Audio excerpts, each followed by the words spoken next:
वैष्णवी हगवणी मृत्यू प्रकरणानंतर संपूर्ण राज्यभरात संताप व्यक्त होतोय। ते ताजं प्रकरण असतानाच नाशिकमध्ये एका विवाहितेनं नवऱ्याच्या आणि सासरच्या मंडळींच्या त्रासाला कंटाळून जीवन संपवलंय।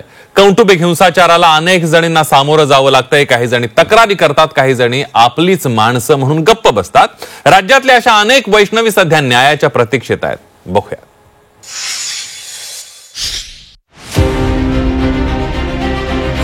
दररोज 32 वैष्णवींचा कौटुंबिक छळ।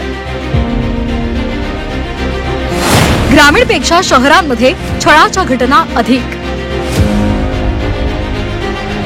3 वर्षात 39,665 कौटुंबिक छळाचे गुन्हे दाखल।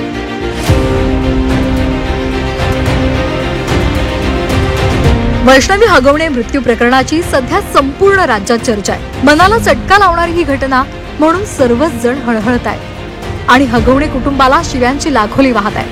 पण कौटुंबिक हिंसाचाराला तोंड देणारी ही एक नाही तर अशा अनेक वैष्णवी आहेत।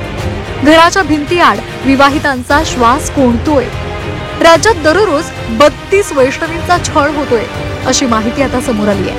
यातून पुढारलेल्या समाजाचा खरा चेहरा समोर आलाय।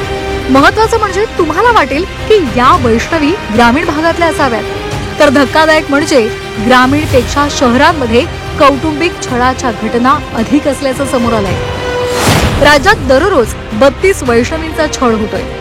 पती आणि सासरच्या मंडळींकडून जाच केला जातोय।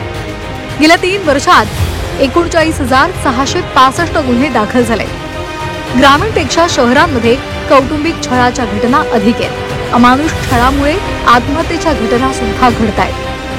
हुंडा देऊन त्यानंतर वारंवार पैसे पुरवून सुद्धा वैष्णवीच्या नशिबी दुस्वास आणि छळ आला।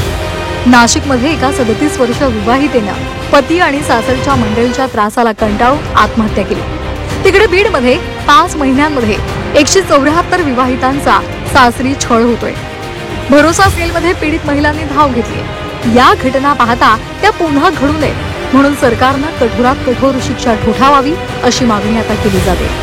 जे हुंडाबद्दी फार पूर्वी आपल्या महाराष्ट्रामध्ये झाली, पण नवीन स्टाईल सुरू झालेली आहे आणि त्याच्यामध्ये ह्या ज्या काही गोष्टी होतात अतिशय दुर्दैवी गोष्ट आहे। जेव्हा एखादी महिला असा निर्णय घेते, लहान मुलांचं काय होतं, त्यांच्या त्या मुलीच्या पालकांचं काय होतं याच्याकडे सुद्धा लक्ष देण्याची जरूरत आहे।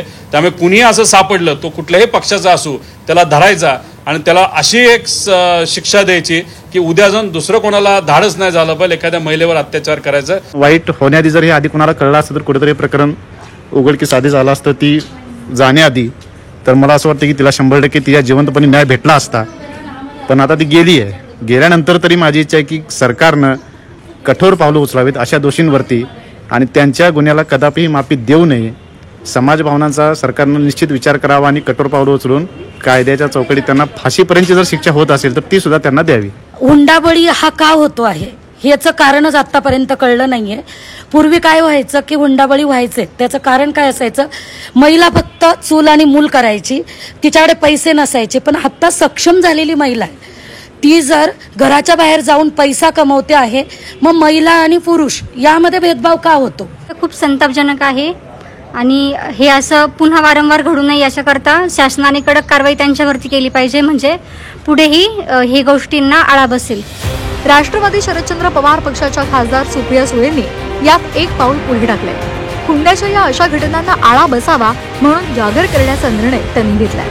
22 जून पासून एक पूर्ण वर्ष मी स्वतःला वाहून घेणार आहे की अर्थातच मतदारसंघातली कामं, पार्लमेंटची कामं ही त्याच्यात सातत्य राहीलच, पण त्याच्याबरोबर एक सामाजिक परिवर्तनासाठी जसं मी जागर केला होता स्त्री भ्रूण हत्येच्या विरोधात, तसं हे खूप मला अतिशय म्हणजे कधी कधी अशी निराशा वाटते, पण कोणीतरी त्याच्यासाठी लढलं पाहिजे। तर ह्या राज्यातली कुठलीही लेक हिचा आज नंतर हुंडा बळी होणार नाही, ह्याच्यासाठी पूर्ण ताकदीने सगळे राजकीय पक्ष, मग सगळे खेळाडू असतील, या सगळ्यांच्या दारामध्ये जाऊन आम्ही म्हणणार आहे की आपण सगळे मिळून एक जागर करूया आणि हा हुंडा हा विषय हा कधीतरी आमच्याकडे हुंडा घेतला जायचा असं महाराष्ट्राने करून दाखवलं पाहिजे। कुठे पोटात असतानाच मुली संपवतात, कुठे जन्माला आल्यावर तिचा तिरस्कार करतात, कुठे लग्न झाल्यावर हुंड्यासाठी छळ होतो तर कुठे मूल होत नाही त्यामुळे त्रास दिला जातो, तर कुठे चारित्र्याच्या संशयातून छळ होतो।